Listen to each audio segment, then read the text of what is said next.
Welcome to episode number 2 of Fool Me Twice. Today it is Ashley and Sean back at it for an official deep dive for you today. And the subject matter today is the history of human sacrifice. So I think there's a lot to get into here. There's a lot of information, and perhaps this can help us make some connections with some of the events that we see today and provide context, or to help us decide that maybe these things aren't related after all. So, we're going to get into the presentation and you can make your own decision. But before we do that, I want to welcome Sean. We're back again. Hey, Sean, how are you doing? I'm good, thank you. Yes, we're back. Thank you for having me this evening. Of course, it's our show, so you're Oh, always thank you. welcome Thank here. you for letting me present a book report like we're in high school and I'm presenting at the front of the class. This is great. I Oh, love it. I love it. me too. So, um we do have some stuff, some preliminary things that Sean wants to talk about before we get into the book, but I want to tell you first of all that if you want to get in touch with us, please feel free to email us at the fool me twice podcast at gmail.com. We would love to hear from you. And if you have questions, comments, whatever, feel free to do that. And also, please do us a favor and like and subscribe to our content, because that is going to be the way that we're able to grow our show and hopefully build a community and get more involvement from you, and also get your feedback so we can go into these different subjects that you're interested in hearing about. And I also want to say that I have a huge amount of appreciation for Sean, because this project has been, even though we're going over it in a quick podcast, this has been weeks in the making, and a ton of work has gone into creating this presentation and to going through this book. So I just want to extend my gratitude to him. I really think you're going to enjoy what we get into today. And then without further ado, actually, Sean, let's get into it. So what can you tell us about the author of this book and the title? Well, this is, I took the book cover off like a gentleman. This is Human Sacrifice in History and Today by Nigel Davies. He is of English origin, as you do, of course. He's lived in Mexico City this is written in the 80s, and he lived there for about 25 years studying the Aztecs and and native Central American religions. So he's no joke, no newbie when it comes to Aztec culture, which we will get into towards the latter end of this presentation. He does have degrees in anthropology and history. He has some other books. This one just jumped out at me. I think I heard about it named on another podcast. There was no other deep dive, and I was like, "Oh, holy smokes, I'm getting that right away." And it was not a fast read because I was underlining and highlighting everything, and it was kind of blowing my mind. And some of these countries or regions or practices that we're going to cover, I had no idea about. So it was a lot of like read a page, then I'm like punching stuff in the computer and looking at maps and trying to figure out the history. And I'm asking people I work with because some of them are from these areas, and I wanted to know the history. So a long undertaking. It is not a quick podcast, as Ashley said. It is quite the opposite. This is a serious deep dive, but we might as well go into the disclaimers. That's your first disclaimer. This is not a short one. I don't know how long this will be. Maybe an hour and a half, maybe 2 hours.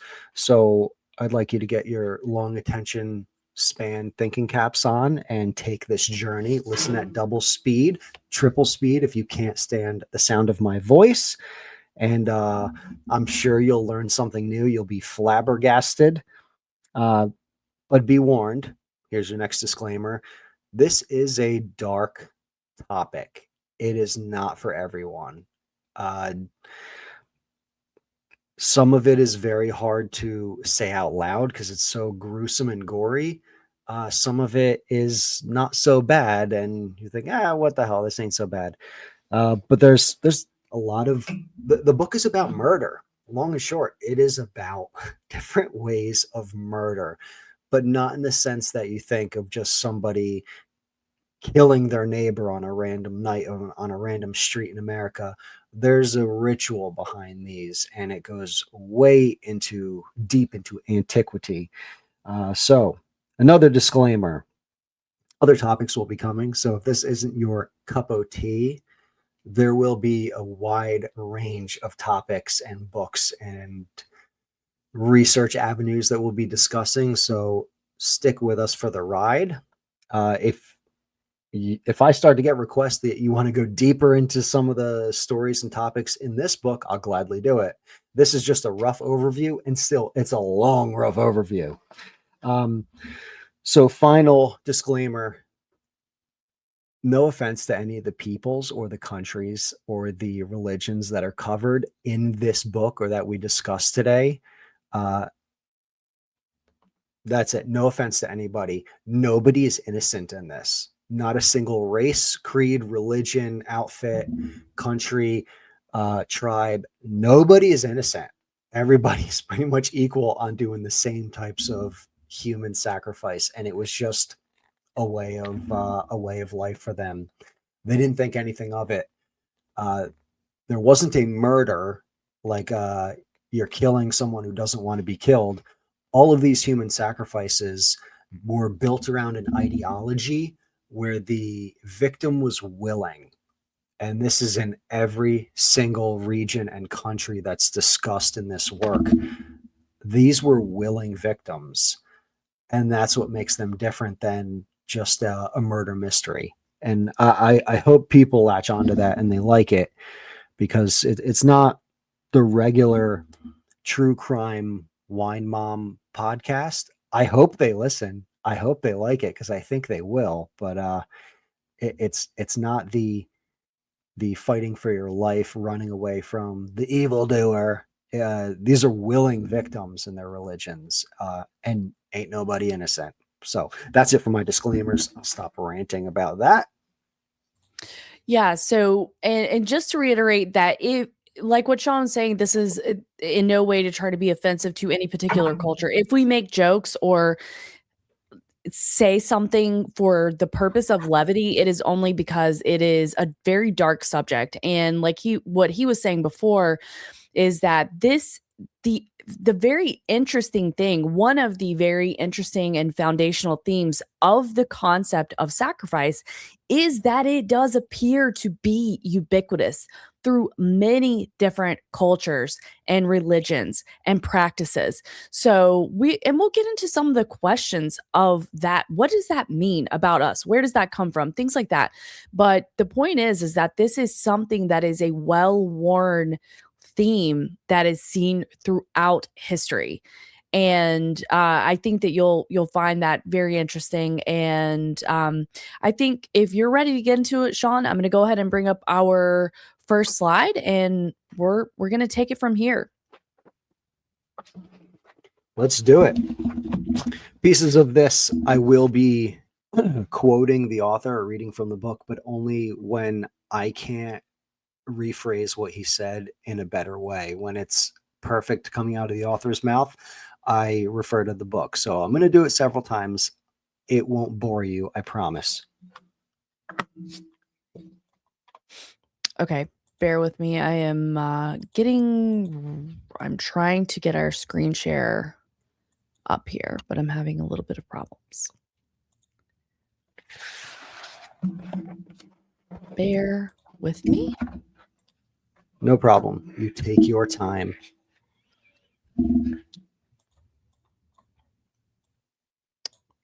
The intro, while you bring that up, I'll continue. The intro and outro to this podcast that I'm covering in of the book, really that's the to understand human sacrifice in history and today. That really is that's the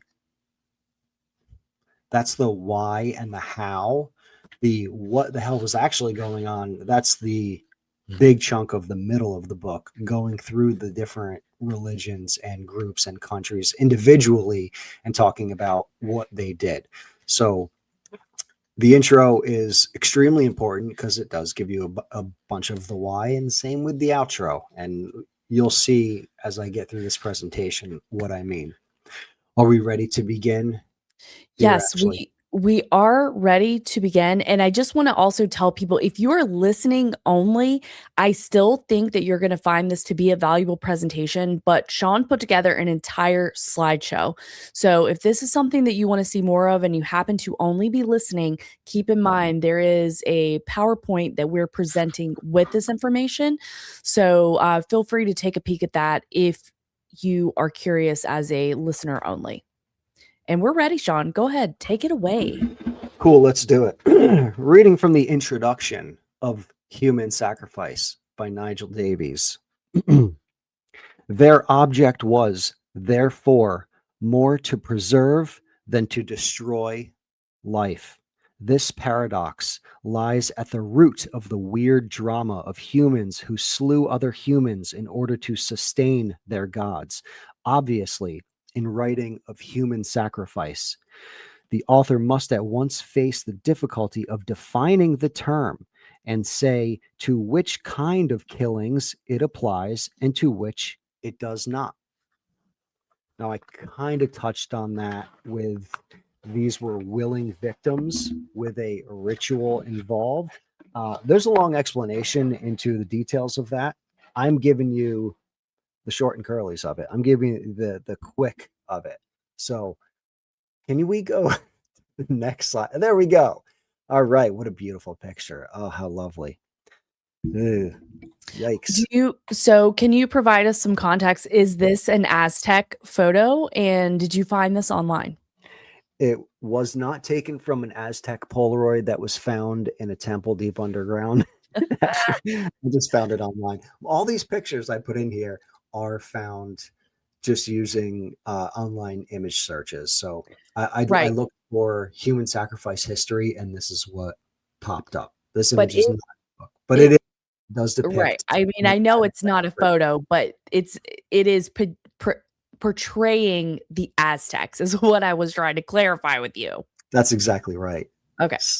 Incredible. Look at you. All right. Thank you, Ashley.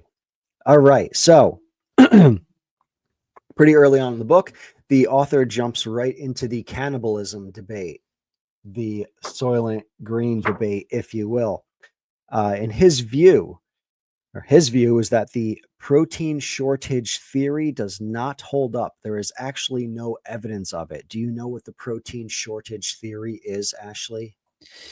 Well, I would assume that it would simply be that they were desperate for a form of protein and fat coming from the animal kingdom, from a mammal, and this sort of would speak to a starvation theory of a society putting that type of pressure on them, like what we heard about with the Donner party of like surviving a plane crash or something like that. Like it was a last resort situation, is what comes to mind for me. Yeah, and that's exactly right. However, many of these groups that we'll touch on today did practice human sacrifice and did practice cannibalism, but none of them were short on protein. It was not a cannibalism out of necessity. In fact, most forms of their human sacrifice did not involve cannibalism. Cannibalism, the author says, mostly, in effect, was not a cause of sacrifice. In many cases, the eating of victims was a convenient means of disposal. So they're not eating because there's a protein shortage. They're not sacrificing people in order to eat them. It was a secondary effect. And there is way more evidence to pointing to that than we're going to sacrifice this person, then eat them scrumdiddlyumptious. That is not holding water in this. Let's go to the next slide if you're Okay. okay with that. Yes, and the other thing that I wanted to add in is it's something that we're going to get into because there are some of these groups of people that do believe that there is a mystical quality to taking in another human person. And I think that I don't know, you may have heard of something like that in modern times, that it sounds kind of like that actually, that there is a power or a some type of magic or something like that that can be gained from eating another person, or from certain processes involved with not only the sacrifice of the person, but as well as eating them. That's exactly right. Okay, another random ritual practice I pulled online. It looks like the Celts. There's some spirals on the stone. Actually, we talked about spirals and the mysterious spirals that show up on rocks all over the world recently. Yes. So, a point to be made in the beginning of this book: ritual and religion are inseparable from human sacrifice in history. Human sacrifice goes hand in hand with the firm belief in an existence beyond the grave that was more or less a replica of life on this planet. It sounds a little bit Gnostic, but also added to this was fear. For example, kind of shown in this picture here, a belief that crop cycles would fail if the gods were not satiated with the highest of gifts, which would be the human. You could sacrifice an animal or an ant hill, but the most vital of gifts would be a human being. And it's critical to understand this when looking at all of these religions, because they could have looked at they could have taken any animal, but they wanted to satiate their gods. They were fearful that their living cycles wouldn't repeat if they didn't sacrifice the highest gift that they could find, which was humans. And they were, again, all willing participants. So in this case too, I think that the idea of ritual is very important, because this theme comes up in a lot of other different areas of human behavior.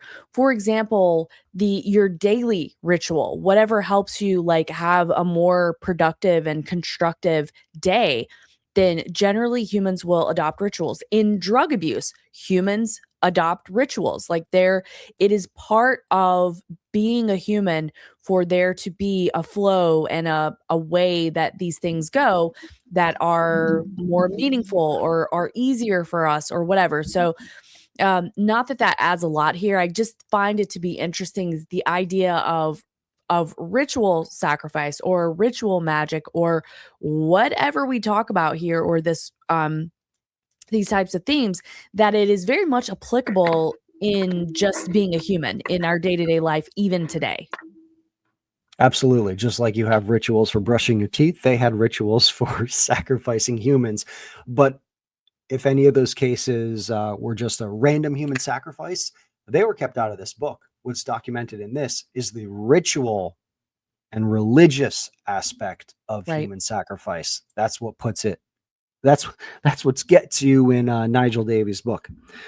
So, you've moved on. Okay, cool. The earliest of civilizations, we find two main themes. Now, on one side of this frame, we have just a random burning stone structure. And on the other side, there's something that does come up quite a bit in this book. This is, I don't remember where this is from, but this is a mass grave, a mass burial with what looks like a horse. Mastodon, no, a horse buried with a bunch of humans. So either they all died randomly and then were buried at the same time, or they were all buried together in a sacrificial ritual, which ends up being the case time and time again on every single continent on Earth through history. That's what they did. So sorry, so sad. So these two main themes that I'm pointing out. The first is mass provisions of attendance for the dead. So a person of status is dies or is killed. His burial contains many other people that died for the burial. They were buried alive Almost always. Sometimes they were killed and then buried with the king or buried with the husband or the children.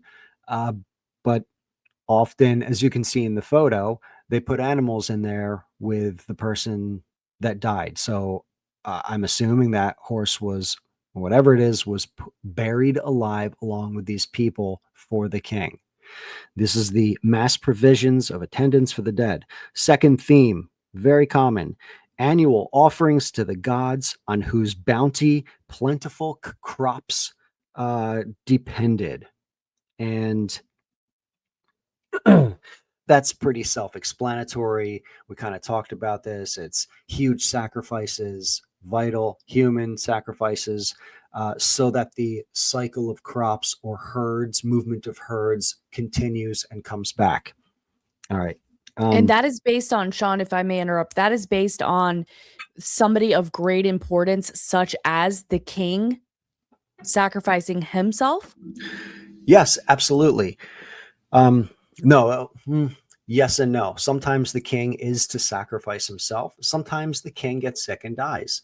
When they die, they're often buried with all of their servants. If it's 200 servants, sorry, you're all willing participants in this, and they are happy to go to the grave because there is a belief in the afterlife with the king. Right. So I find that to be very interesting, and something that we had talked about in our preparation for this work is the theme of, or in some of these threads that can also be found in Christianity. And I'm not saying that to be blasphemous at all. And we'll get a little bit more into that. But I just want to put it to people to consider the symbology of the king. Like something that we talk about in today's day and time in like modern politics is the idea of the mad king archetype. So we have a king archetype in many different, all throughout history, all throughout literature, fiction. And so I think it may be interesting for people, and myself included, to consider like where do we see the idea of the king sacrificing himself for his people in order to maintain survival, like what you talked about at the beginning of this book, but also like what you were saying, whenever the entire crew, all the workers, everybody had to go with him. We have these different situations, but I just find it interesting to look at the theme of the king and the importance of that role in society, whether it is the beneficent king who is willing to sacrifice himself, whether it's the mad king, the greedy king, whatever that looks like. I just find that something interesting to consider. Absolutely. And often the king was the representation of God on earth. And just like cycles of stars or constellations would repeat throughout the night or the year, that was representative of how the king was to behave. So at the end of his reign, he was meant to die just as the God that they worshiped was. And everybody followed suit. So Ho- a very cyclical element to that, which is very fascinating because we know a lot of these cultures paid very close attention to astrology, moon cycles, all of these types of things. So it's very interesting, the idea of this seasonal service in a way. Very well put. The seasonal service. I like it. So the common purpose, the author says, the king was in effect the kingdom. The king was the kingdom, and the fate of his subjects depended on his well-being. In some of these groups, if the king fell ill or was not doing his job, he sacrificed himself willingly. And then all of his servants and multiple wives, lucky guy, were buried, sacrificed themselves, and were buried with him. That's all his kids, his kids' kids, their friends and neighbors all willingly buried themselves together. All right, another common theme, uh, related theme, is that sacrifice was a necessity. It was a supreme gesture without which humanity would perish. And they believed this wholeheartedly, which is why they continued these practices. So let's move on to the next slide.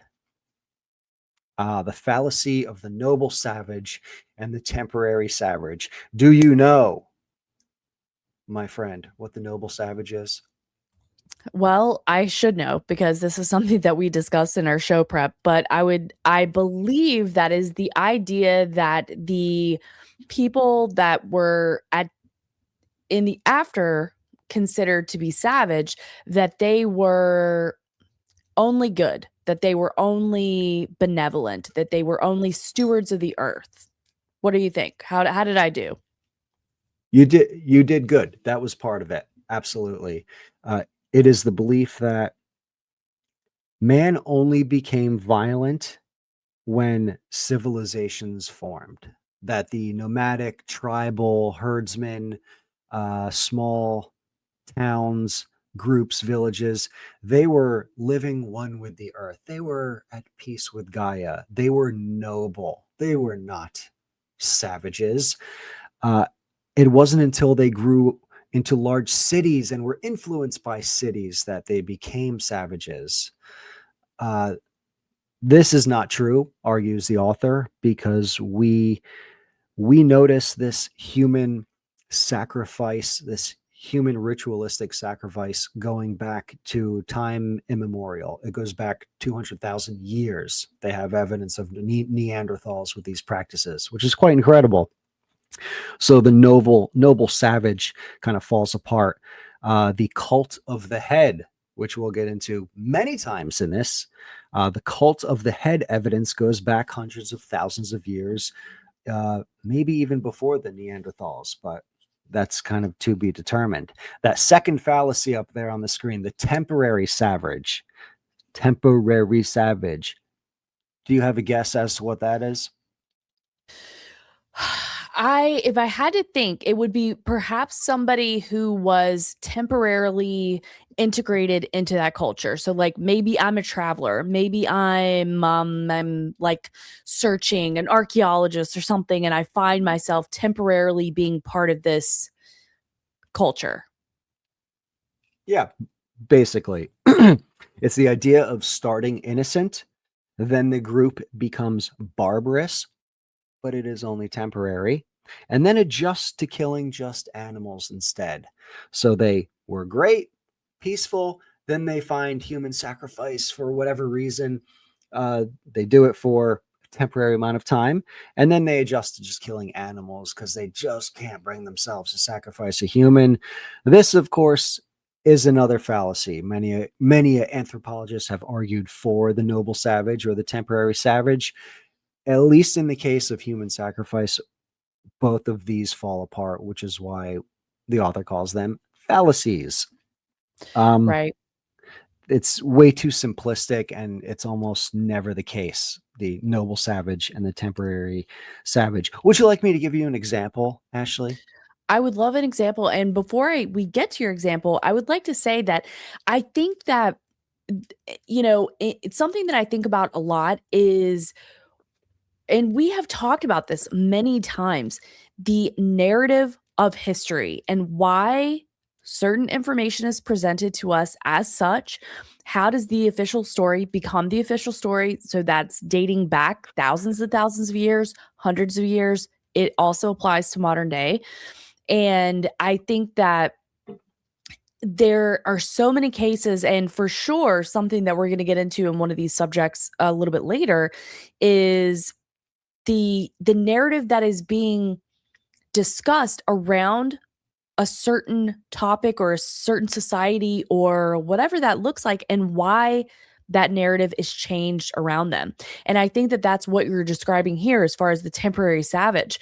And I don't have an answer to that, but it just makes me wonder, like, why, who is interested in portraying this snapshot of this group of people in a certain way and minimizing what was actually happening. Mic drop moment. Okay, so your example, sir. Okay, my example. The This is given in the book. The early Hebrews did sacrifice humans on a limited scale after departing from Egypt. Did they learn from the Egyptians? Hint, hint, wink, wink. But once they settled in the promised land, ritual killing reached new heights. So there's your example of it wasn't just a temporary thing. They leave Egypt, they're traveling towards the promised land. They were practicing a little bit human sacrifice, and then it reached exponential bounds. Um, and they rapidly adopted the child burnings of their Canaanite neighbors. Ah, our best friends, the Canaanites, seem to be a bit of a root of evil, but Well, it is certainly a ubiquitous theme that keeps coming back up are the practices of the Canaanites, the practices in some ways of the Romans, and the practices of the Egyptians and the Babylonians. I mean, I think there's a lot there. very influential people indeed. So that breaks apart these fallacies or examples of the fallacies, or at least the temporary or the noble savage. Another example would be in places ritual killing stayed consistent, and in others it reduced and revived later on. So it really was too random for a solidified hypothesis or theory of this is the noble savage, fact, done, period. Temporary savage, fact, done, period. We don't find that in the record, in the evidence. Right. So this was something that in some cases it did have a season, but it was also still likely to be something that recurred. And this is through many, many, many, or reoccur through many of these civilizations and groups of people.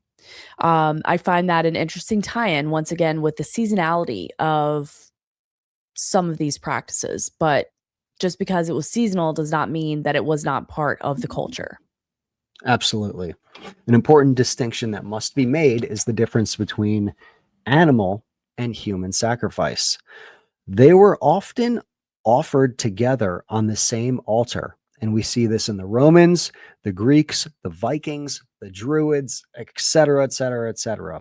The difference was that the animal was killed quickly. Man was often made to deliberately suffer as a preparation for death. Now that's a heavy one. Yikes.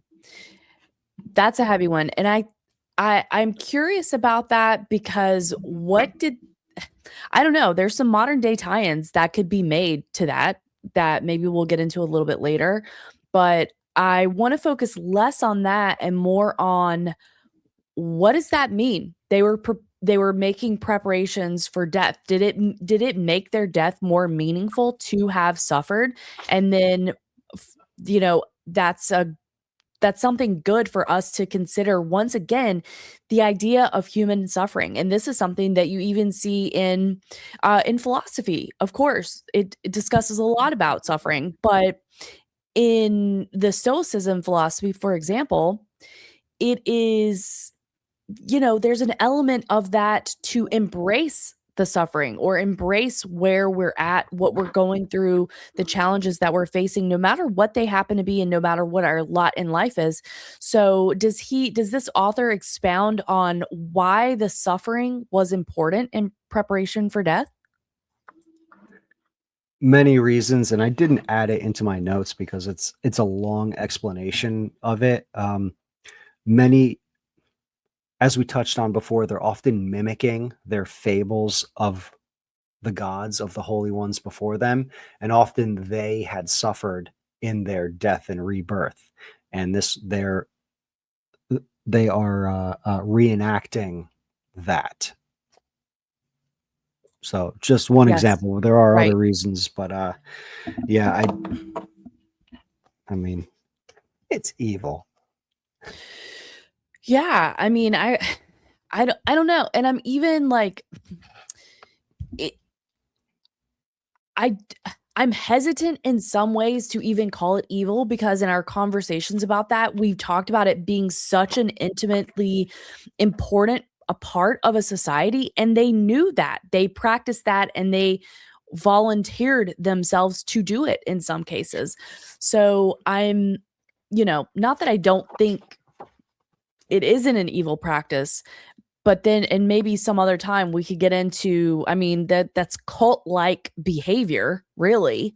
Um, and I know that some of these groups that we're going to talk about are associated with cults. So I don't know. There's a lot to unpack with the human psychology element of all of this, and certainly the time in which this was happening to consider. Absolutely. We are subject to, how do I say this? Infestation or influence by the other, by the trickster, by demons, by evil spirits, whatever you want to call it. We are just as easily influenced by them as they were 20,000 years ago. And if they were believing in something and can be tricked into this is the way you do this and the person must suffer, there is evidence towards that later on in this presentation, that there might have been some outside influence, spiritual influence, affecting their human sacrifice practices, their torture. Yes, I think that's a great point. I can't wait till we get to that point and discuss that. And I think this just gives us so much food for thought to consider our own faith, where we're at with that, and what, if any, themes do we find overlapping, and what themes do we find to be um, the antithesis of human sacrifice or changed human sacrifice. I don't know. There's a lot there. Absolutely. All right, we're getting long. Let's go to the next slide, please. Some types and reasons for human sacrifice. Well, war. I bet you couldn't have guessed that one. Success in war sought by means of sacrifice. Example, when Carthage was struggling against Rome, noble families gave up 200 of their sons to be offered to Baal. Quite fascinating. So there's one of your types and reasons of sacrifice. Here's another one: to stave off epidemics. Example, Scandinavians buried children alive to stop a plague. Huh? Well, there's your scapegoat. The Incas, also to avoid epidemics or when the emperor fell ill, children between specifically 4 and 6 years old were sacrificed to cure and protect the emperor. Foundation sacrifice. Here's another. This is common in every single effing culture around the world, every continent, uh, everywhere. What is it, Sean? Tell us. This is the interring of adults or children in the foundations of new buildings, of gates, of bridges. If you are an archaeologist, you often look under these structures when studying an ancient culture because they often buried their sacrificial victim alive, with prized possessions. And why would they do that? Well, author says it. I couldn't say it better myself. He says, a new building is also a form of intrusion on the domain of the local spirit whose anger may be aroused and who therefore has to be appeased. The buried person is not only a peace offering to this local spirit, his soul becomes a protective demon for the building. Interesting. It's And we very interesting. and we find that on every single continent.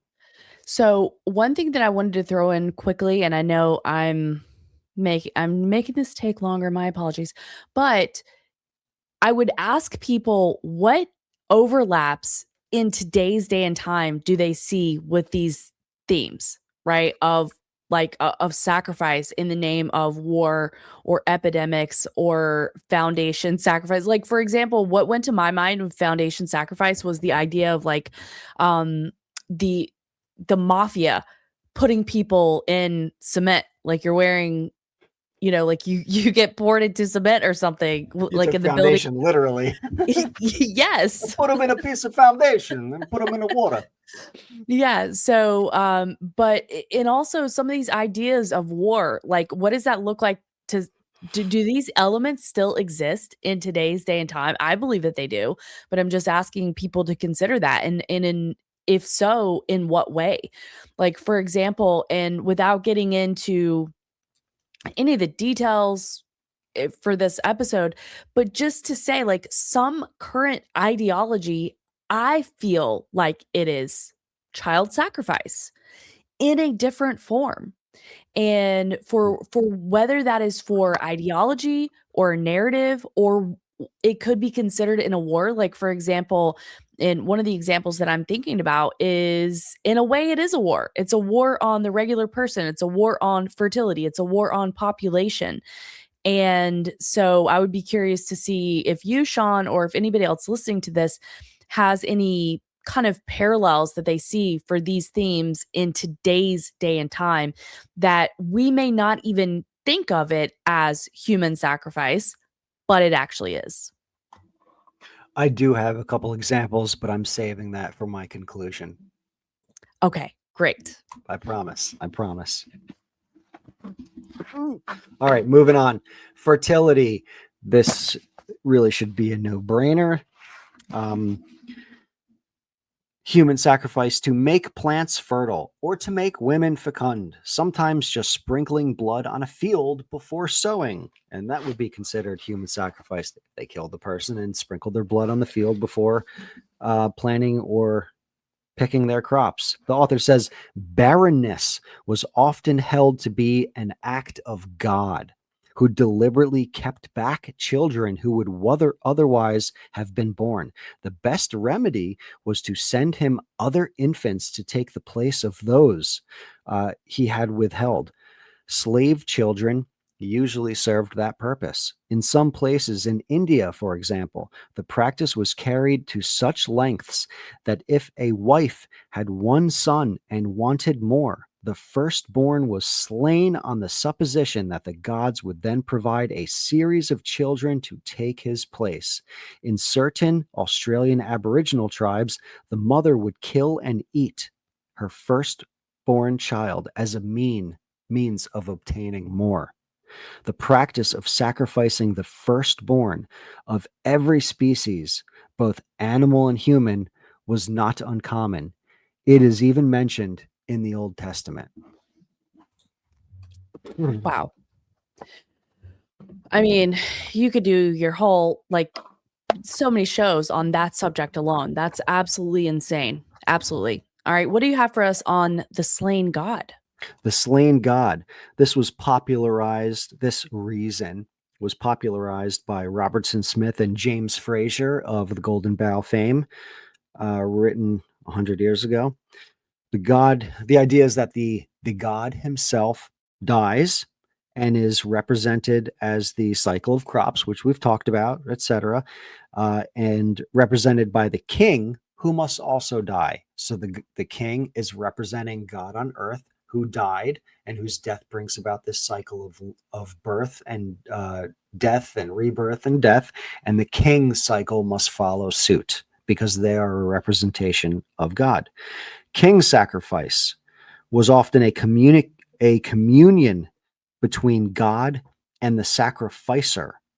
The victim becomes the intermediary between human and the divine. Um, it was, as I said, mimicking the death of the fabled god. You kind of get the idea by now. Wasn't always the king, but it was often the king. Now, we must remember in the past, in history, they traded human sacrifice as a method of life insurance. One life taken to save the lives of the many. And that is evident in all of those 5 reasons I put up on the screen. To keep occult powers and win their favor, a form of down payment or life insurance policy was needed. And the famous Marseille Iliad says he proposes that blood sacrifices relate to the original act of a monster slain and carved up to create the cosmos. Again, there's that mimicking of the traditional mythology.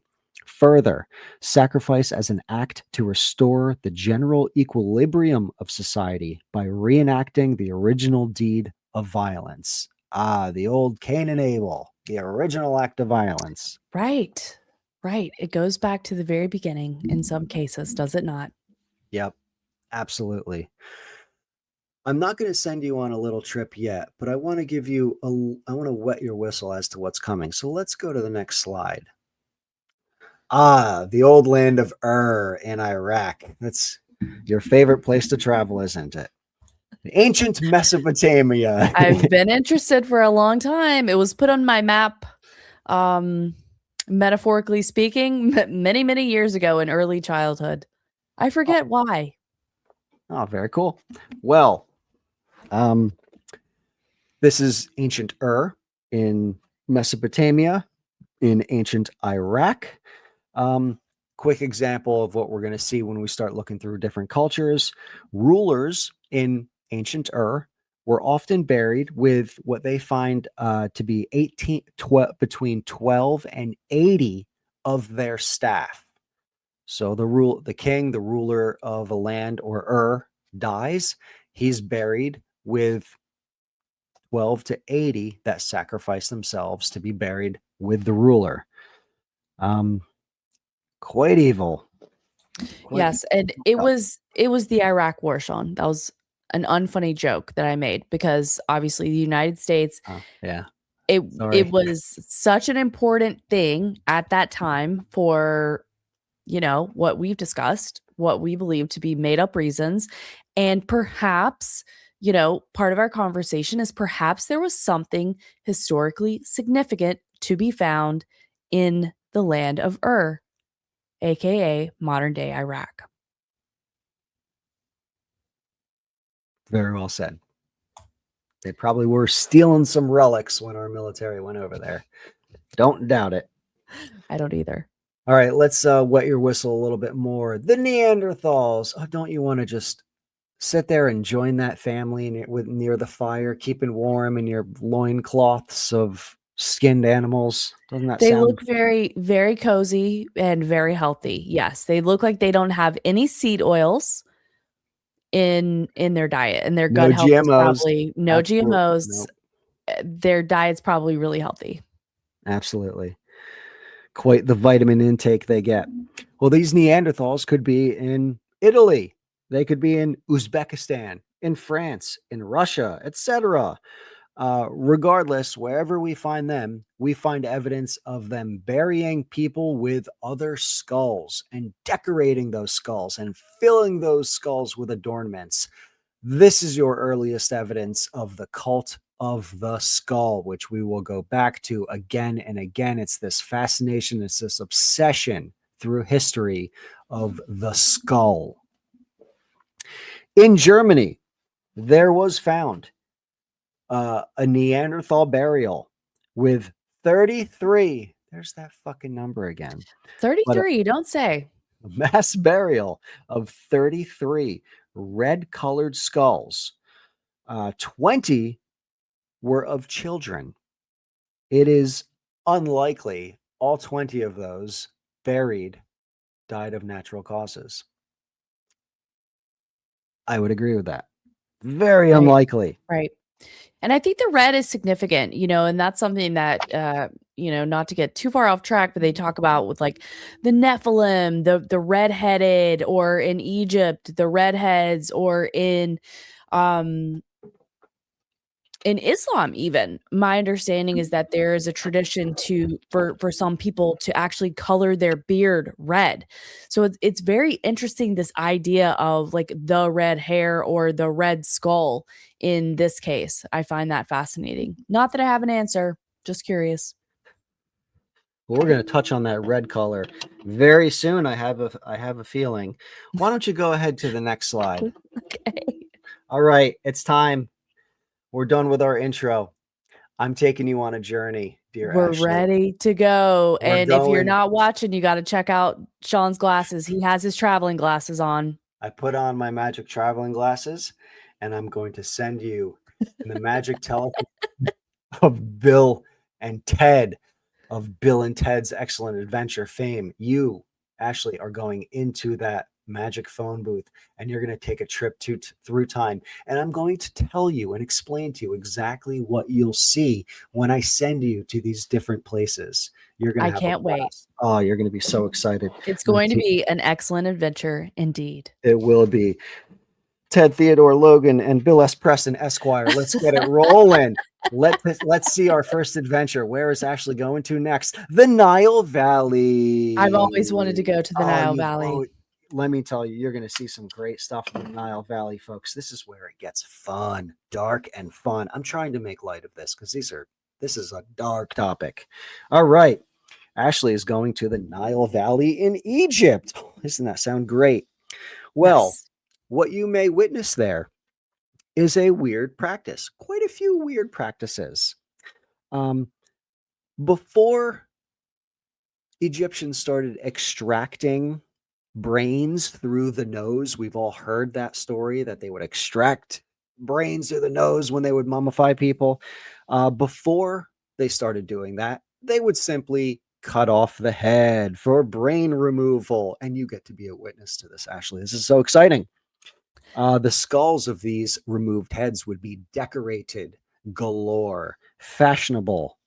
They'd be filled elaborately with.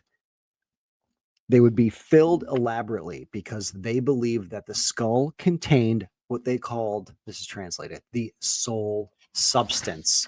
There's your cult of the skull.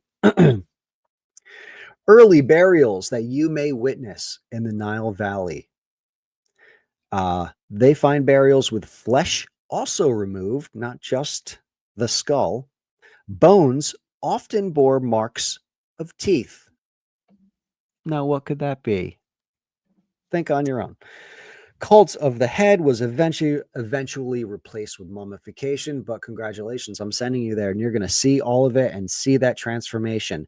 Now, I will also send you on our magic telephone booth to the 18th dynasty, where, go back one, sticking with the 18th dynasty in Egypt, where when prisoners or foreigners were in short supply for sacrifice, Egyptians resorted to sacrificing red-headed men. Do you have any red-headed men in your life, Ashley? Maybe I do. Maybe you do. I was born a redhead. I probably would have been sacrificed in the worst way in ancient Egypt, in the Nile Valley. Why are they sacrificing the few people that were born with red hair? Well, red, there's that color, was associated with the god Set. This was their main god's enemy, the evil Set. Yes. Red associated with him. So anyone with red hair, you're born there, you have red hair, you know, walking around that one day you may be chosen for sacrifice. And just to provide a little bit of context with this, that, well, first of all, we had discussed the fact that the Egyptian practices and Egyptian lore is still so very important to today's day and time. This is something that people who study the occult, they go back to this quite often. And this is something that, and perhaps we can do this on Fool Me Twice at some point, but you will find there's a very famous television show. I don't even want to give it away, that you would be very surprised by the Egyptian symbolism that is woven throughout this one of the most famous television shows ever. And there are also occult themes. So, why is this something that is still so thematically prominent? First of all, but then to provide a little bit of background, the god that Sean is discussing is actually the main god that they worshipped was Osiris, and then it was his brother that was Set or Seth. Sometimes he's as he was known by, and his son was Horus. So this is where we get into like Osiris and his wife Isis. Those are the parents of Horus and the Eye of Horus. So a lot of these occult themes that we still see in today's day and time. And of course, there's a ton of lore that is associated with that particular family and like the battle and the jealousy between Osiris and Set. And of course, the giant granite phallus that you may associate with stonemasons that is located in, well, in this picture there's a couple of them, but in all the major cities, in Washington DC, in the Vatican, the idea and the symbol of the phallus comes up over and over. And of course that is associated with the Masons, but that is associated with the rivalry between Osiris and his brother Set, because that is what Set did. He removed the member of his brother Osiris while he was chopping him into many pieces. And this was the penis was the only part that Osiris could not find when she was reassembling Osiris after he was cut up by his brother Set, which of course was a human sacrifice. Back to you, Sean. Thank you for the phallic segue that you've given me. This obelisks. The obelisks are everywhere. You can find them everywhere. All right. Continuing with our red-headed men. Further, during the dog days of summer, so around early August, red-headed men often sacrifice to protect from drought or pestilence. Save the redheads. All right. Which, of course, is also associated with the dog star of Sirius. That is why they're called the dog days of summer. And I know you know that. Absolutely. As late as the 22nd dynasty, so congratulations, you're going there too. It's about 800 BC. You will find infant bodies being buried in building foundations. So this is as recent as 800 BC. Infant bodies sacrificed for those buildings, probably the ones you see on screen. So we're done with Egypt. Let's take you on your next adventure. Where are you going to next? Ancient China. Oh, look how serene. Look how beautiful. Look at that architecture and the color. Isn't that great? Well, when you get to ancient China, Ashley, you are going to find foundation burials galore. Sometimes hundreds of people are buried below palace entrances. Maybe you'll get to see this being done. Isn't that exciting? At princes' and emperors' tombs have been found 100 bodies. There was one Han ruler that was buried at his tomb with 99 females and one male. Best companion? I don't know. Well, I'm not. Wasn't my choice. At Emperor Mu, M-U-H, there were 177 of his servants buried with him. Quite incredible. This continued up until, drum roll please, 1260 AD. AD. So just a couple hundred years ago, they were still burying hundreds of people with princes and emperors when they passed. Quite incredible. Yes, and just to, I have a little bit of a follow-up question there. So, and I know we've touched on this already, but was that because it was like these people, they wanted to go because they had been working with the king, working for the king, and they felt like it was their duty to go with him, and that maybe that is thematically similar to some of the things that we're going to be seeing in some of the sacrifice that takes place in India? Like they wanted to be with him in the afterlife? That's exactly right. It was often a reincarnation thing, but also a belief in the afterlife. And remember, the emperor or the king, the ruler, was God's representative on earth. He was God on earth. So when he went, you went with him as a sign of respect to be with that ruler in the afterlife. Okay, very good. All right. So, quoting from the author, in Egypt and China, it seems to have started as a cult of the head, recalling that of Neanderthal man 100,000 years before, and forms of this cult survived into modern times among primitive peoples of Africa and Oceania. So we can say with confidence that human sacrifice was not, therefore, a byproduct of progress, as people are apt to believe. Sometimes the more we progress, the worse we get. And a lot of evidence to that, too. Let's go on your next journey location. Dear Ashley, where the fuck are you going? Sweden with the Vikings. Aren't you excited? I'm very excited. I had an opportunity to visit and spend a couple weeks in Sweden many years ago. So I've been looking forward to going back ever since. I love the bilar, the car candy, and I've been wanting to get more since then. So this is perfect. Thank you.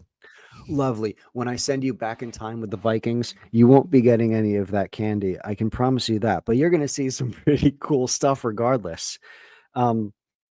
See, when we look at their ancient religion, Odin, the Norse god, the god of the Vikings, Odin discovered runic wisdom by hanging himself on the world ash, ASH, ash. He hung himself on the world ash, and that's how he discovered runic wisdom. That is their fable. So the human sacrifice is to hang yourself there. So often, is ash a tree, Sean? I believe so. Okay. I believe so, but it's just mentioned in the book as the world ash. So I don't know if that's the ashes of the early world and that's where he got it, or an early fire. It's just mentioned that little blip about Odin, and that was their go-to for human sacrifice in a ritual sense, was hanging just like Odin did. Okay. When you go to Sweden with the Vikings on your magical, excellent adventure, you're going to see a lot of the number 9. Oh, how pleasant. Calm and serene, right? Wrong. That was a sacred number to them. Also an evil one, but it was a sacred number. Every 9 years in the village of Uppsala, they would have a spring fest to honor the god Frey, where 9 humans, 9 horses, 9 dogs together would be hung at the same time. And you get to witness this. You are so lucky. I think I'll pass that, actually. I'm going to pass on that one. That's too bad. You're going. You're going. Everyone loves a Jet2 holiday. That's it is interesting. I mean, I'll give it that. It's interesting to learn about that, but you know, I'm a dog lover. I don't want to see humans or dogs or horses or anybody else get sacrificed. Yep, don't forget the horses. Which is really, I mean, it's very interesting too, because I would say that those are two of the animals that have some of the most intimate relationships with human. I mean, they are in some ways, horses are considered to be, you know, these very like wise souls with very close ties to humans, and to also have a real sense for human emotion. And it is very obvious with dogs. Like dogs, they're not called man's best friend for nothing. Like the relationship goes back a very long way, and they are very sensitive to the moods, the smells, the vibes, if you will, of human beings. So I find that very interesting that was what they chose to sacrifice. I mean, there are two animals that are very significant to human evolution. I mean, we're important to the evolution of dogs, obviously, but they're important to our evolution as well, I would say. I think you just answered a question that you were thinking of why horses and dogs. Remember that they want to sacrifice the most prized possession. The most prized victim would be the humans and man's best friend. What have they domesticated and relied on most? What's most important to the humans? Well, we can give what's most important to us to our gods as well. So let's pick 9 of us 9 horses and 9 dogs and wrap them up. Yeah, and if I may also interject really quickly here that I this is something that we have discussed as well, is the idea of sacrificing something that's very important to you, and that sometimes that theme is still present. We hear about that in fictional writing, for example, of soldiers who have to have an animal that's very important to them, like a puppy or a kitten or something like that. And they love it and they take care of it, and then they have to sacrifice it. That's a theme in a Guy Ritchie movie, The Gentleman or something. That is, it doesn't end up, they don't actually have to do it, spoiler, in the movie, but that's a theme. They're given a dog to raise and train, and then they're supposed to sacrifice it. That's a theme in the A Song of Ice and Fire novels. There is a an army that Khaleesi, so this is Game of Thrones, but it's represented maybe not quite in this much detail in the show, but the army that she is trying to get, they're an army of eunuchs. So not only did they sacrifice their genitalia, they also had to go through a similar ritual in order to get to the next phase of their training. And this is something that we have seen as a theme in some cases in our looking into mind control. So the reason that I brought all of that up is not only is it interesting to see these themes woven throughout even modern day fiction, literature, whatever, but also the fact that it could be associated with mind control, and that a lot of these, even though the author is not necessarily calling them cults specifically, but we have some tie-in to cult-like behavior even in modern times that we're going to be making a little bit later. So I just find that to be very fascinating. Disturbing. Disturbing indeed. All right, Ashley, I'm sending you somewhere else. Where is it going to be? Ah, damn, the picture's kind of messed up. That's okay. I'll read it to you. Welcome to the land of the Celts. That's a PowerPoint mistake on my end. I'm Damn surprised it. you're not blaming me. I have always wanted to go. Is this Scotland or Ireland? Take your pick. Yes, both. The Celts actually covered a lot of land, including on Germany and France, Belgium, Netherlands, the entire United Kingdom, Ireland, Northern Ireland, British Isles. They were all over the place, but specifically we're looking for like Northern Scotland and Northern Ireland as focused in the book here. So you can think Wicker Man, not the bees, not the bees. I was thinking, why am I not in this movie? Nice. Well, when I send you to the land of the Celts in northern Scotland, you're going to find that, so this is in Northern Ireland, you're going to find that firstborns were often sacrificed to Mag Shocht, the great stone idol. And you get to be an eyewitness. Isn't that great, Ashley? I know you're shaking in your boots. You're so excited to see this. You're going to stay for the Beltane Scapegoat Fest. That sounds really cool. Let me tell you about it. Well, Okay. everyone would have a piece of cake at this festival. One unlucky person has something in their cake. They are considered the Carline, the root of the name Caroline. This Carline was burnt at the end of the festival for the good of the people. She was taking in the sins of the people, the unluckiness of the people, and would be burnt at the stake for luck to be rejuvenated to the people now that their sins have been washed away by the burning of the Carline or the Caroline. That is really fascinating. And that's something that we also discussed in our preparation for the show, is this idea of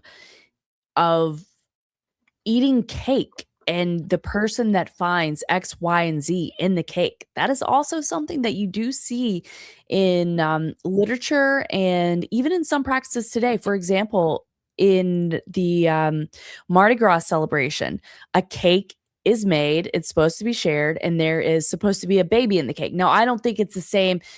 I'm not an expert on that, but it's not in the way of like someone getting sacrificed. I believe it's supposed to be good luck, but it's just an interesting kind of juxtaposition to this very old practice that we're discussing today. Ah, baby cakes. Love it. All right, let's take you on the next stop of your journey. You are going to ancient Rome. Look at that. The knowledge, the architecture. Oh, I'm drooling. Doesn't that sound great? I'm going to send you back to 41 BC. On the Ides of March, Octavian, soon to be Augustus, sacrificed 300 men on an altar of Julius Caesar. So that's what I was going to say. Octavian is the person who took over power after Julius Caesar. He was considered to be his nephew, although I'm not sure if he was nephew by blood, but that was, I don't know if you recall, Sean, but that was who he was. And of course, the interesting thing is that we're told that Julius Caesar was murdered in order to prevent a dictator from coming to power in Rome, that he was already considered to be a dictator. And then obviously we know that it was quite a bit worse once Octavian took the lead. Absolutely. Well said. Do you like gladiators, Ashley? Well, I like Russell Crowe. Just kidding. Do I you know, like but American Gladiator? I'm just kidding. yes, that's my gladiators that I like That's for your sure. gladiators, not the Russell Crowe gladiator. You like the American gladiators. Look at Right. you. And what an American spirit you are. Thank you. Unbelievable. Ah, Well, the gladiators were sacrificial in origin. Fancy that. They fought in honor, uh, fought to honor the spirits of the dead. They were not fighting for their lives originally. They were fighting to honor the spirits of the dead. It was ritualistic, and they did it as a religious sacrament to honor the dead. If you were killed, it was your honor to the dead. So it counts. Check mark. Ching, ching. It is considered ritual human sacrifice. We can shoot you over to the Mithraic times. Go back. Not done with the Rome yet. my apologies. I still got a little bit more Rome for you, because you are going to the Mithraic times, the times of the Mithra cult of people in Rome. All right. I'm going to read from the author at this moment because it's fascinating. All right. And you'll see why I picked this passage. Just as the children of Israel copied the bloody rites of the Canaanites, so the Romans at times adopted those of their Carthaginian enemies, to the extent that the Carthaginian Baal or Moloch came to be identified with the Roman Saturn. Child sacrifice was a specialty of the Carthaginians, inherited from their Phoenician and Canaanite ancestors. In honor of Baal, who was both sun god and god of fire, the children were rolled down into a fiery pit in the shape of the image of the god. The image itself was itself known as Moloch. In a site near the modern Tunis, 6,000 urns containing the charred remains of infants have been found. In earlier times, Baal had demanded the sons of nobles, but the latter-day Carthaginians secretly bought and even bred poor children for the purpose. Yikes. Damn. Well, have fun with Baal, Ashley, since you're going to ancient Rome. Right. Well, that is super disturbing. And I do feel like there are potentially some overlaps, even with some of the modern day events that we have talked about and have been studying. There very much appears to still be overlaps, particularly with some of the generational element to the children that are being abused in today's day and time, or that we've heard about, this appears to still, I mean, it feels just like there's a lot of overlap to this day with this type of ideology, or this idea of breeding children or creating children or using children for a specific purpose based on their lineage. I think that that can be found in some of the ritual abuse discussions that are even applicable to modern day. I think you are exactly right. Let's jump over to your next excursion on Bill and Ted's Excellent Adventure featuring Ashley. Where are you going? Ancient Greece, the Greek Isles. What comes to mind when you think of going to ancient Greece, Ashley? I don't know. There's a lot of things that come to mind, but it's not good. It's abuse of children is what was coming to my mind in regards to ancient Greece, and perhaps the gods and literature, The that birthplace of kind of thing. philosophy, and you went to, well, human child killing. I'm teasing you. Well, We're on the not theme. It makes not sense. it does, but it wasn't even just that part of it. It was other abuse of children, is inappropriate relationships with children is what I was thinking about. Gotcha. The minor attracted people. I think that's what you're thinking of. Exactly. That was my association with ancient Greece. Yes. Well, there may be a reason for that. That pantheon of gods they had, large, wide, deep, no jokes, please, pantheon of gods that were killing each other brutally, constantly, killing themselves brutally, constantly, and eating each other's children constantly. That likely had something to do with their influence in their practices, because a lot of their gods ate and killed each other's children, which the Greeks mimicked to a T. Mm. So, do you know what the pharmakoi are? Hopefully, I'm saying this word right. The pharmakoi.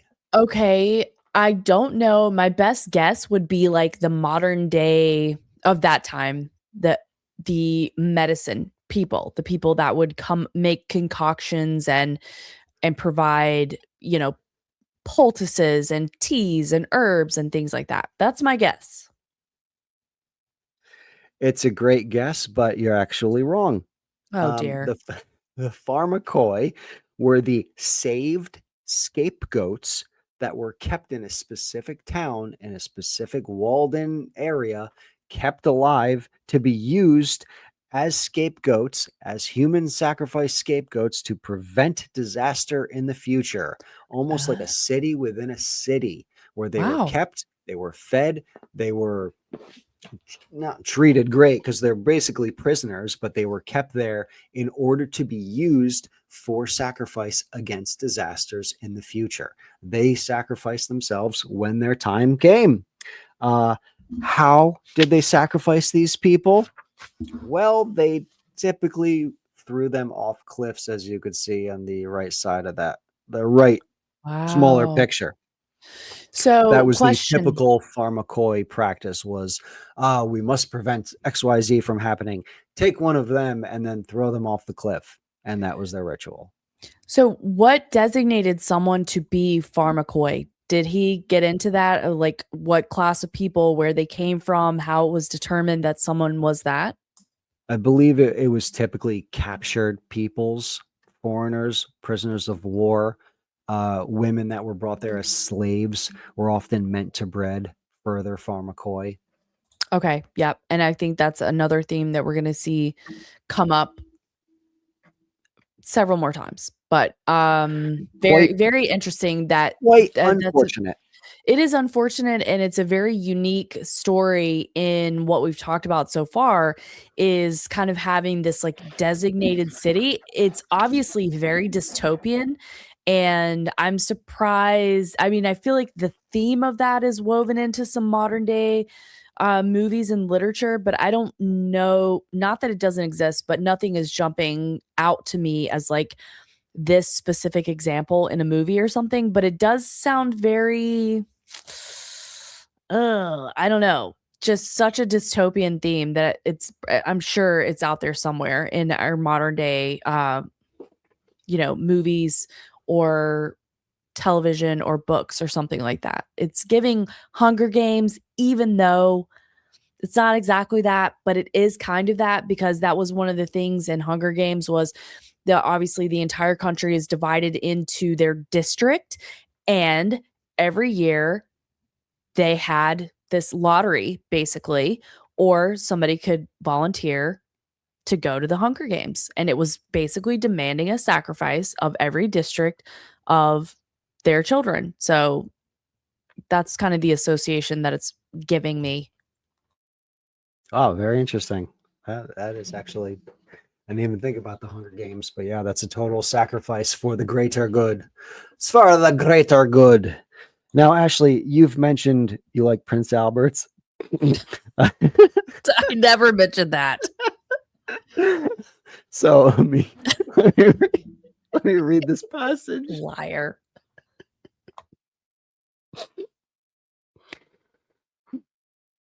All right. Almost identical. This talking about the gods at the time. Almost identical to the god Adonis is the god Attis, who was also killed by a boar. From his blood, the violets were supposed to have sprung. His rites, celebrated more in Rome than in Greece, began on the 22nd of March.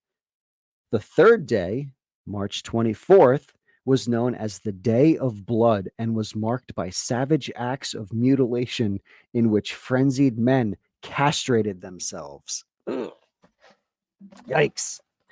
Okay, so that's very interesting with what we were just talking about, like the idea of being a eunuch or something like that in order for like a belonging in a group or a purpose or a mission or whatever.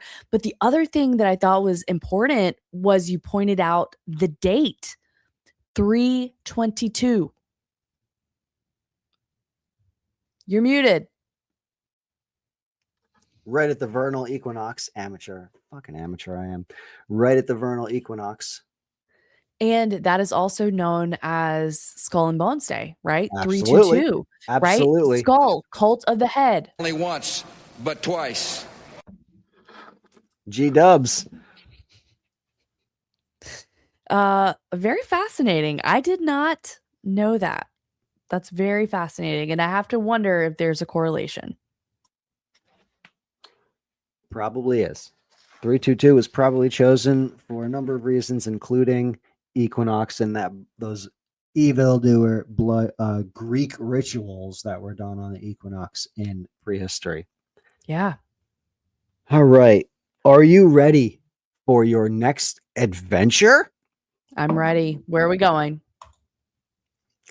Ancient Palestine, the Canaanites and the Phoenicians and the people of Palestine. All right. Specifically, we are going to send you to the time of King Jeroboam, who was very well known for his altar to Baal, of course, from Canaanite influence. Right. A lot of human sacrifice, and you'll get to see King Jeroboam practically do a human sacrifice every single day. Congratulations. You'll see a lot. In Wow. this area, they find foundation sacrifice galore.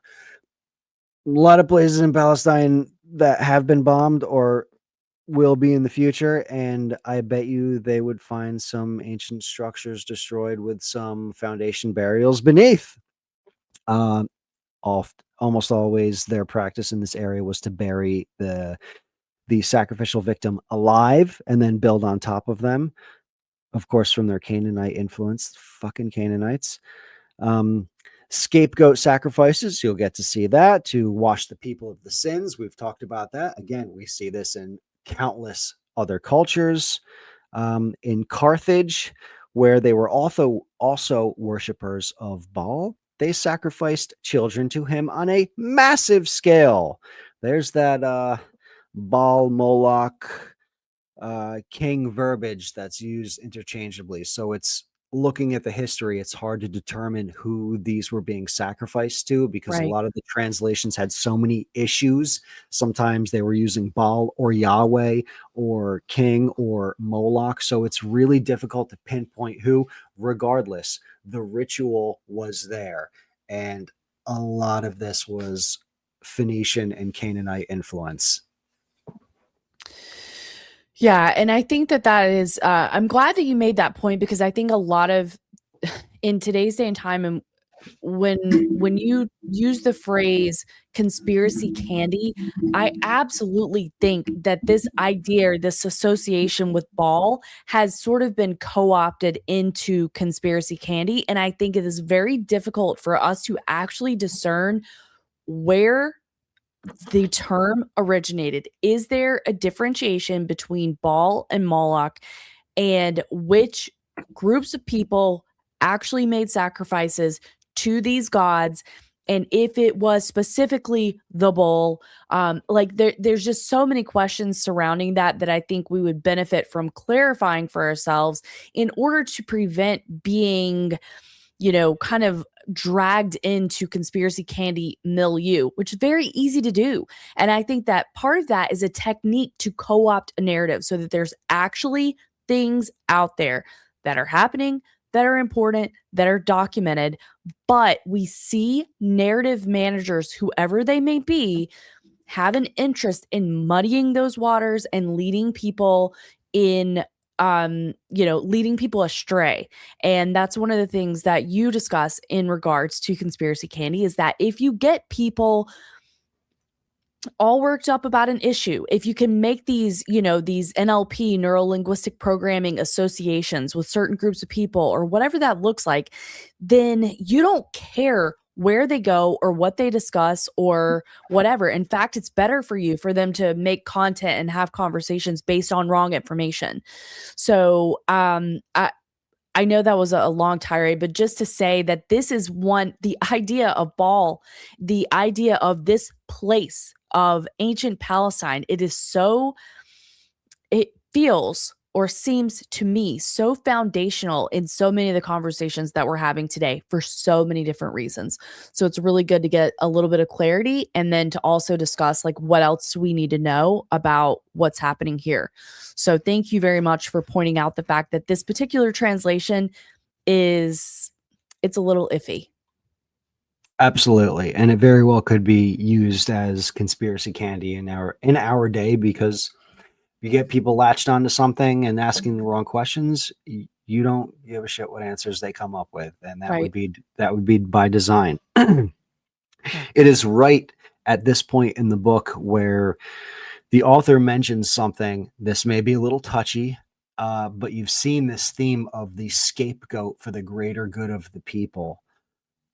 Was Jesus an example of a scapegoat for Christians? Was he the scapegoat? Did he fill that? Did he check that box? Was he the sacrificial lamb of God who takes away the sins of the world? We see this theme in many other cultures. That's about as much as I have to say on that. But it is very, very interesting that he would bring that up. And shit, he's right. We're seeing that in previous times. So doesn't make me a non-Christian, but it is interesting to bring up.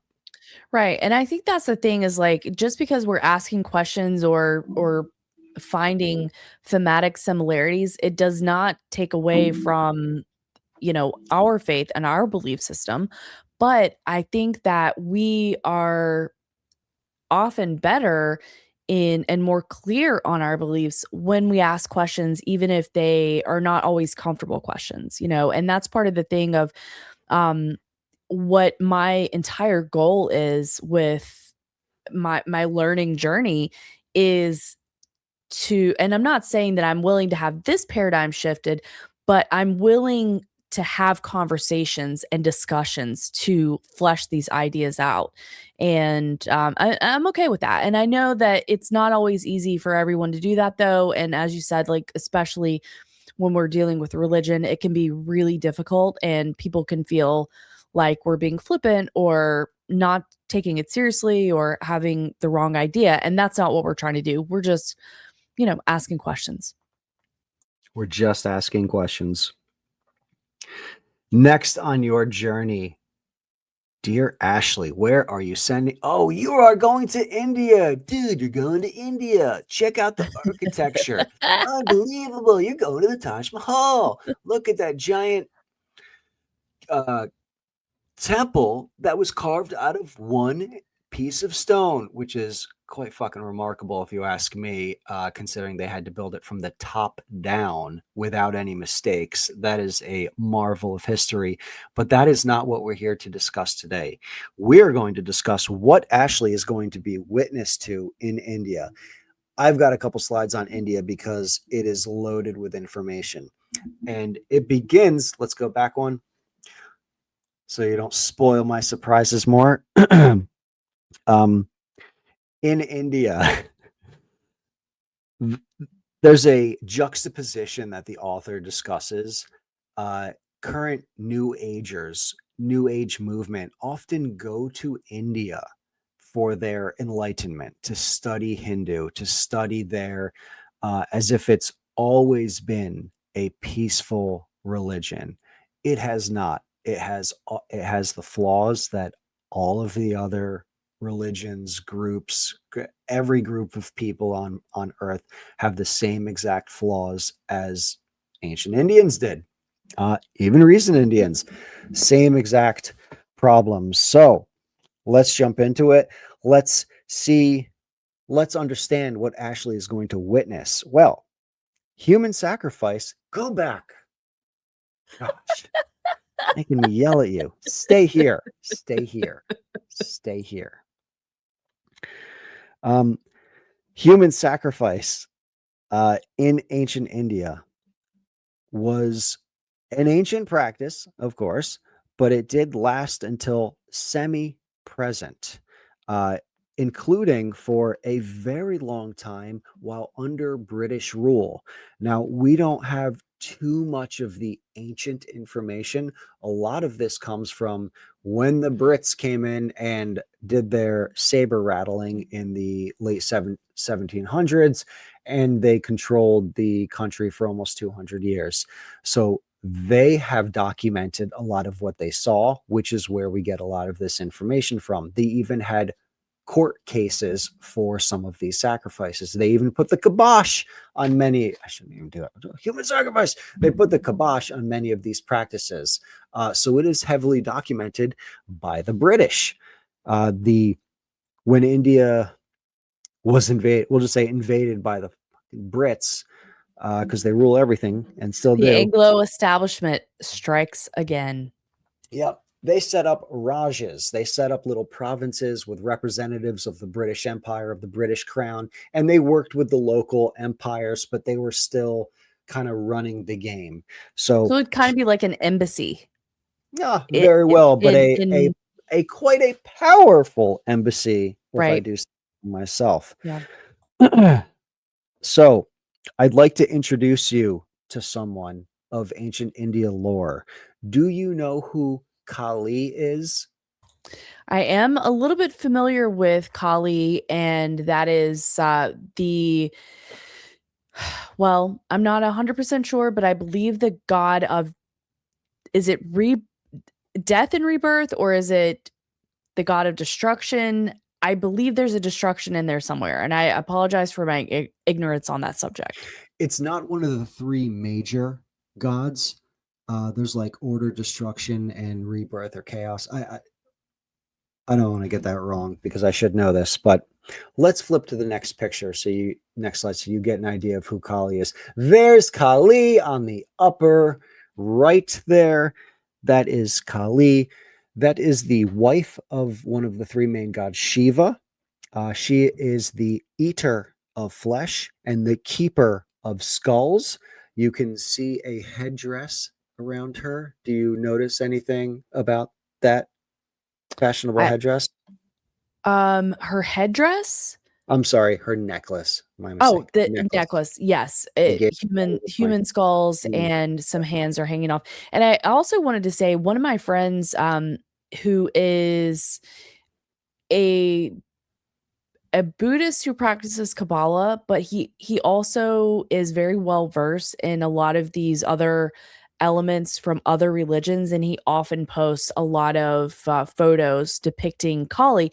And the interesting thing, or Kali, that is that there are just so many depictions and people's imaginings, their imagery that they have come up with for her.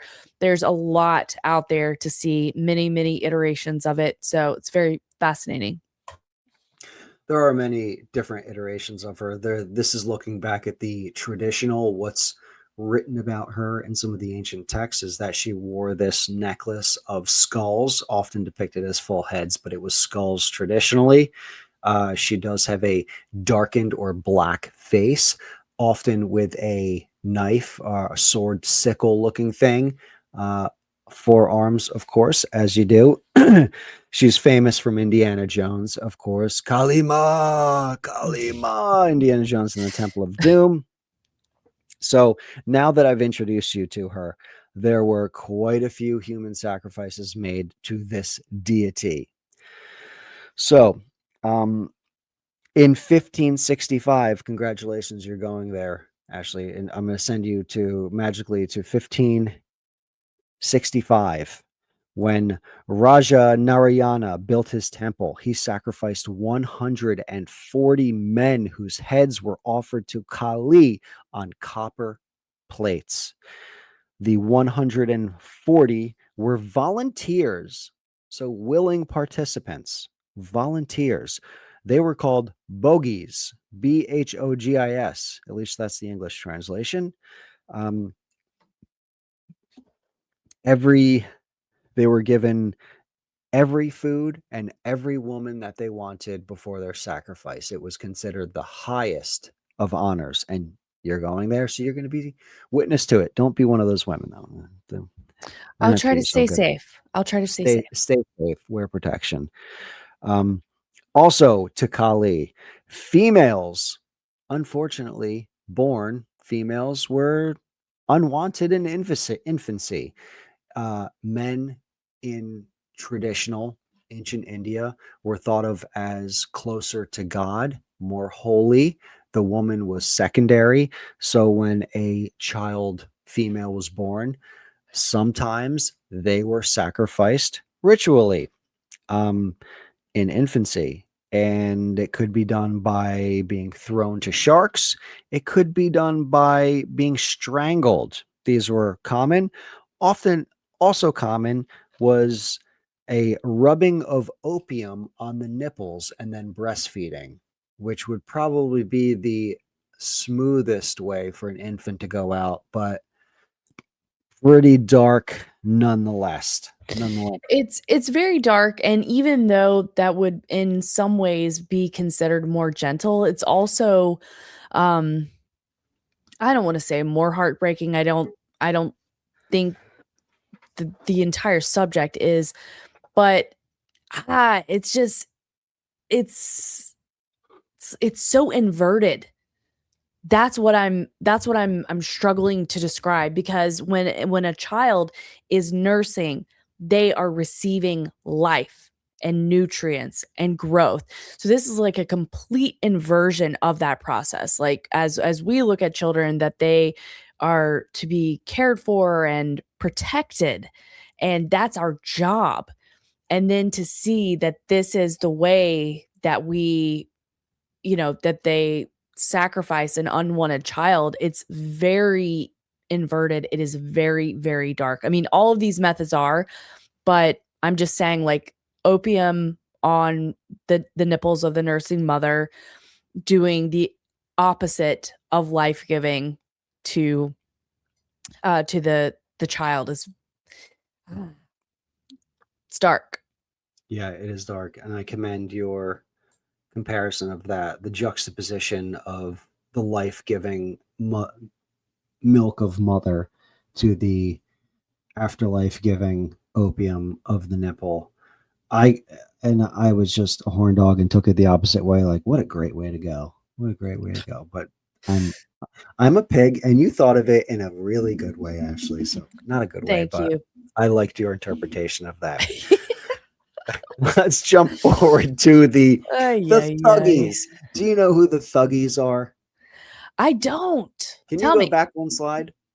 Oopsie. Don't That's yell at all. me. It's all good. You're already forgiven. Thuggies, you might remember, were the evildoers, the bad guys in Indiana Jones Temple of Doom. Those were the Thuggies that were supposedly wiped out by the British. Well, there was a stop put to them by the British, but they did practice it for quite a while, even after British rule. The victims of the Thuggies, again, dedicated to Kali or Chandi, which was Kali under another name, they were quick strangled, it was called. And there's a depiction of it on the screen. They worked in teams. And the author says they were expertly strangled and their corpses tumbled into prepared graves. Deep gashes were made in their sides to prevent them from swelling in the shallow pit, and to fit its cramped dimensions, their legs were doubled back against their bodies. Now, these were not willing participants. They were sacrificing to Kali. They were often travelers or other villagers out foraging, walking a path. And it did happen to some British, which is why it got on their radar, because so many had been going missing. And this was their fate. And they were very quick at their method of ritual human sacrifice and disposal of the body, that it took quite a bit of investigating by the British, but it was eventually put down. They put a stop to it. Yeah, I find that very interesting because yes, in some ways it could be considered that they were doing a good deed, but then when you get into like the reason why they cared about it was only because it was affecting them when they were, acting as colonizers, then it kind of reframes their actions of preventing this type of behavior. And that is something that will come up as a potential in one of the other stories that we talk about. And then I also just want to say that like what Sean was saying, that the Britons or the British were using this culture. They were there, they were working in order to manipulate culture, to have a huge sphere of influence. And this is also where they were utilizing the growth of poppy. This is the relationship that would become the Dutch East India Trading Company. These are the alliance that would come together that would then begin to attempt to plunder China and using opium as a weapon of war, which they did do, which wars were fought of, which is still a theme that I think about and we talk about quite a bit. This idea of a drug being used as a weapon against the population. So, not that that's necessarily applicable here, but it's just so interesting because all of these things are, tangentially related in some ways. Their spheres overlap. Absolutely right. These Thuggies did have an elaborate practice of blooding. You may remember blooding from other cult research or Dave McGowan in Program to Kill, where the initiate had to commit his first murder and do a lot of this on his own. That's it. I just want to make note of the blooding because it does come up here very elaborately. And in some of the Native American groups as well, had a lot of blooding practices to be initiated into these essentially murder cults. These Thuggies were not all over India. This was really the northern mountainous jungle region. This was not South or Central or East or West India, at least to my interpretation. It is more northern part of India. and especially the travelers going from East to West India back and forth. Can you go back one photo? Because I don't have it in my notes. It's not in the book, but I want to mention it. Go back one.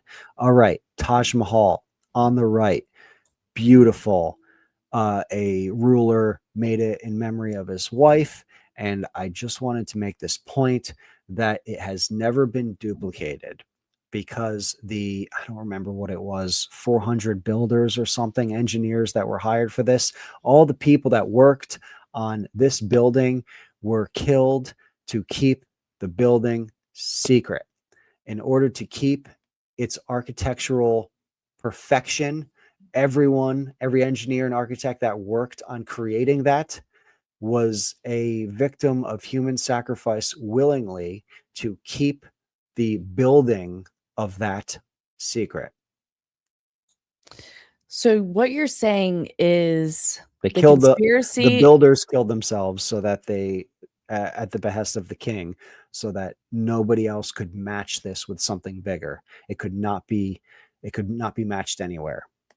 So they were like the original missing scientists. They were building scientists, and a conspiracy took them out I like what because you of what did they there. knew. Very Because of good. what they knew. Because of what they knew.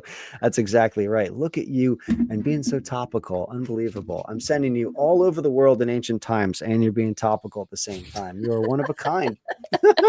Okay, so that's a really fascinating point, and I had no idea about that, but it's like it it didn't have to be this way. We could have more Taj Mahals all over, like humans. Just think of how much better things would be from at least an architectural and visual process if we could look upon a Taj Mahal as opposed to like brutalist architecture or I don't know, cars that all look the same, something like that. The other thing that I wanted to ask you, okay, so this group of people that we had looked at, was their sacrifice to Kali? Yes. Yeah. The thuggies, Thuggies. Okay. which is where we get the term thugs from. Yo, the thugs. Right. What a thug. That comes from thuggies or thuggery, which is what it was called. Yes, they were dedicating this sacrifice to Kali or Shandi, which was Kali by another name in the Right. dialect of their region. And was this, are they considered a cult? Like, are they considered a cultish subset of um Like Hinduism, yes, of Hinduism? I guess so. That different regions of India currently have like main deities that their temples focus on. And this would have been a deity. So they know the story, they know the ancient texts, they've read the Bhagavad Gita, they understand the history, but their region, for whatever reason, focuses on specific deities, and Kali was a favorite of theirs. That's how I understand it. With all the India stuff, I'm sure my friends and colleagues that listen to this in the future are like, Sean, we've told you this, you're getting it all wrong. But I'm doing my best here. Well, they can provide us some context that we potentially are missing, which would be valuable. True. So, if we do get corrections and additional information, we can always do a follow-up episode to this to kind of make clear some of that, because there certainly is and there must be layers of nuance and a lot of important history that we are missing, because you have the religious element with Hinduism, but you also have the cultural element. And then, as you said, geographically, my understanding, as probably because I heard it from you, is that certain gods are more important in certain locations. And, it's just a very rich uh, history, and there's complexity and layers to this. So we're definitely trying to figure it out, but we're happy to learn more and clarify that as we go. Totally. Thank you. Let's move on. Okay, we're still in India. It's the third India slide. Now, this practice that we are going to discuss is not unique to India. Their method is unique, which is why the author added it in the ancient India section. But this is a practice that occurred on every continent in history. So, obviously, ancient India, heavy into ritual suicide, this is backed by ancient scripture. And in ancient times, think 2,000, 3,000, 4,000 years ago or before, they did have a heavy ritual suicide practice. And this lessened a bit in history when Buddhism, I won't say rose to power, but it spread and it was more prevalent in India in history. So the ritual suicide kind of depleted a little bit. And then there was a traditionalism resurgence, and Buddhism kind of made its way mostly out of India and more into Tibet and moved its way east. But yeah, so that they did kind of have this up and down with heavy sacrifice in ancient history. Then it kind of went away a little bit or subsided, and then it went up big time. Yeah. So let's talk about a specific practice. It's depicted here on screen. This is called the Sati, Suttee in English, or the Sati or the Sati. This is a Sanskrit word which means a chaste woman. This is the practice of widow sacrifice.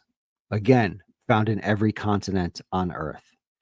Often, widows committing this sacrifice would take their children with them.